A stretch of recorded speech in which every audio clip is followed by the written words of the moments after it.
नमस्कार, मैं हूं गीतिका पांडे और आप देख रहे हैं टुडे हरियाणा।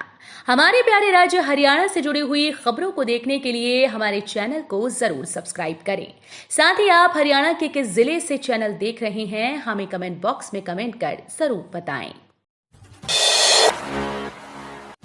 शेर के शिकार के लिए इकट्ठा हो रहे बटेर, बंदर और भालू। पीपीपी की समीक्षा बैठक में बोले सीएम खट्टर। परिवार पहचान पत्र को लेकर सीएम मनोहर लाल खट्टर ने समीक्षा बैठक की। इस दौरान उन्होंने पीपीपी के फायदों को बताते हुए कहा कि अब लोगों को सरकारी कार्यालयों के चक्कर नहीं काटने पड़ते, सीएससी में ही सुविधाओं का लाभ मिल जाता है। पीपीपी मॉडल 3 साल पहले शुरू किया गया था। अब old age pension, Chirayu, Ayushman Bharat योजना समेत 500 से अधिक योजनाओं का लाभ पीपीपी से मिल रहा है। सीएम ने कहा कि अब लोगों को सरकारी कार्यालयों के चक्कर नहीं काटने पड़ते हैं। विदेश भेजने के नाम पर 37 लाख रुपए की धोखाधड़ी, 2 के खिलाफ मामला दर्ज। जींद में विदेश भेजने के नाम पर 37 लाख रुपए की धोखाधड़ी करने के आरोप में सिविल लाइन थाना पुलिस ने 2 युवकों जालंधर के विजयनगर निवासी राजेश व पटियाला के मूलचंद स्ट्रीट निवासी पवन शर्मा के खिलाफ मामला दर्ज किया। सिविल लाइन थाना पुलिस को दी शिकायत में हिसार के भैणी हमीरपुर निवासी दीपक ने बताया कि वो यूएस से जाना चाहता था। इसको लेकर उसका संपर्क उचाना निवासी शिव कुमार के माध्यम से राजेश से हुआ। इस दौरान राजेश ने उनको 15 मई 2022 को हुडा मार्केट में कौद कला निवासी सुरेश के कार्यालय में बुलाया।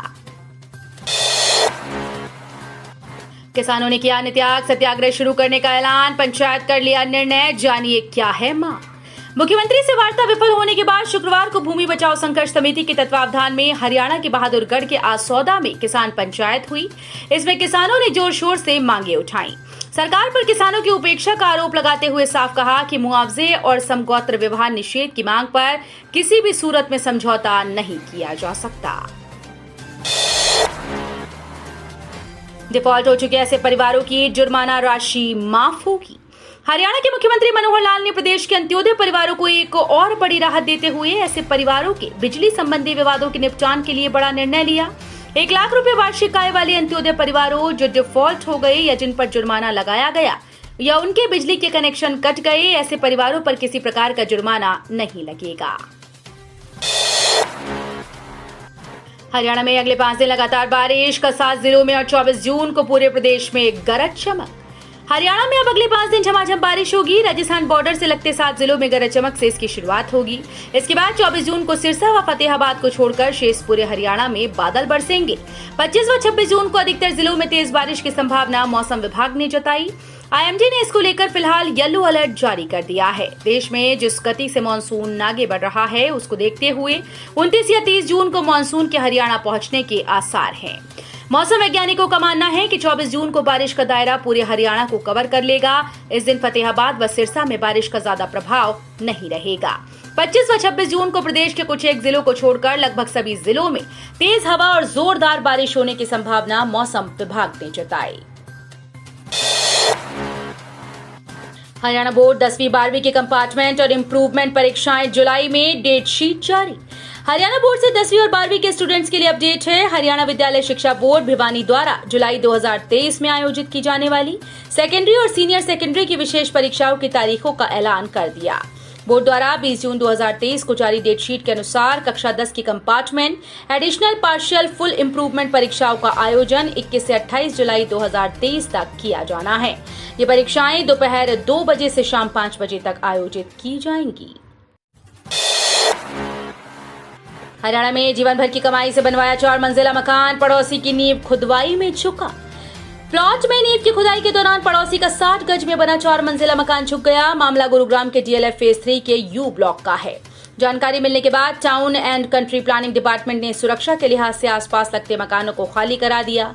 घटना 19 जून की है। डीटीपीई ने हादसे के बाद मकान नंबर 8 और 9 के मालिकों को शो कॉज नोटिस जारी किया।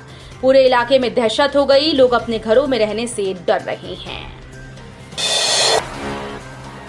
हरियाणा में नेताओं का कटने वाला है टिकट, बीजेपी तैयार कर रही रिपोर्ट कार्ड।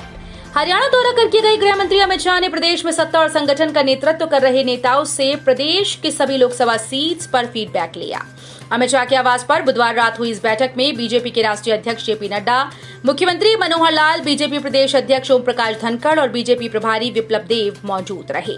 पार्टी नेताओं ने गुरुवार को बताया कि शाह ने न केवल मौजूदा सांसदों की कार्यप्रणाली, जनता में उनकी पकड़ और लोकप्रियता पर फीडबैक लिया, बल्कि उनके स्थान पर संभावित नए चेहरों के नाम पर भी विचार विमर्श किया। बीजेपी जेजेपी में सब ठीक, चौटाला की दो टूक, सभी सीट्स पर कर रहे तैयारी। हरियाणा में बीजेपी और जेजेपी गठबंधन के बीच पिछले कुछ समय से सब कुछ ठीक न चलने की अटकलें लग रही हैं। दोनों ही दलों के नेताओं के बीच बयानबाजी हो रही है। अब अगले लोकसभा चुनाव पर जेजेपी चीफ और हरियाणा के डिप्टी सीएम दुष्यंत चौटाला ने बड़ा बयान दिया। हरियाणा पंजाब के 8 गैंगस्टर इनामी घोषित। नेशनल इन्वेस्टिगेशन एजेंसी ने हरियाणा और पंजाब के 8 गैंगस्टर्स को वांटेड सूची में डालते हुए उन पर 1 से 5 लाख रुपए तक का इनाम घोषित कर दिया। इसमें बम्बीहा सिंडिकेट को ऑपरेट कर रहे लक्की पटियाल के अलावा गैंगस्टर कौशल चौधरी का खास गुर्गा संदीप उर्फ बंदर भी शामिल है। ये सभी गैंगस्टर्स लंबे समय से फरार चल रहे हैं। इसमें कुछ विदेश में छुपकर पूरे नेटवर्क को चला रहे हैं।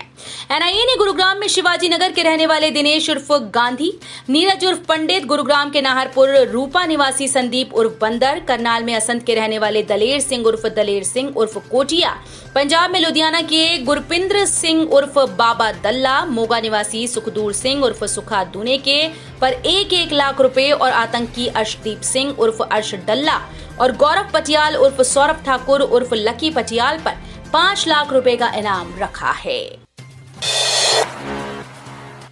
सोनीपत में एक्सप्रेसवे पर ट्रक से टकराकर नीचे गिरी कार, हादसे में 1 की दर्दनाक मौत, 5 गंभीर रूप से घायल।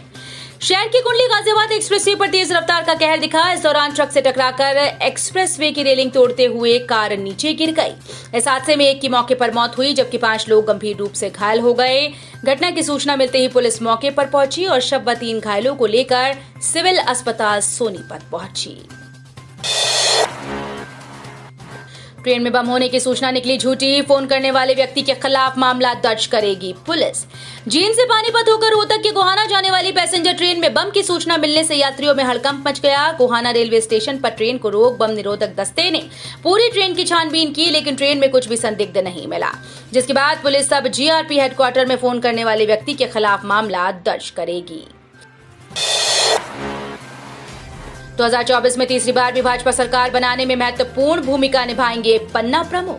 भाजपा प्रदेश अध्यक्ष ओम प्रकाश धनखड़ ने कहा कि 2024 में देश और प्रदेश में तीसरी बार भी भाजपा सरकार बनाने में सबसे महत्वपूर्ण भूमिका पन्ना प्रमुखों को निभानी है। उन्होंने कहा कि भाजपा पन्ना प्रमुखों के दम पर तीसरी बार सरकार बनाएगी। चंद मिनटों में कार का शीशा तोड़ लाखों रुपए लेकर फरार हुए बाइक सवार, सीसीटीवी में कैद हुई वारदात। हरियाणा में आए दिन लूट की खबरें सामने आ रही हैं, जहां प्रदेश के पलवल में पुराना जीटी रोड पर बिल्डिंग मटेरियल सप्लायर की दुकान पर खड़ी गाड़ी का शीशा तोड़ बाइक सवार युवक 11 लाख रुपए निकालकर फरार हो गए। विनेश का योगेश्वर पर पलटवार, का सारा कुश्ती जगत समझ गया कि तुम ब्रजभूषण की थाली का जूठा खा रहे। पूर्व पहलवान व भाजपा नेता योगेश्वर दत्त की बातों का आंदोलनकारी पहलवान विनेश फोगाट ने करारा जवाब दिया। फेसबुक पोस्ट के जरिए विनेश ने योगेश्वर को बहुत कुछ कह डाला। तो ये थी हरियाणा राज्य से जुड़ी हुई आज की कुछ खास और अहम खबरें। इसी तरह की लेटेस्ट अपडेट देखने के लिए टुडे हरियाणा को जरूर सब्सक्राइब करें।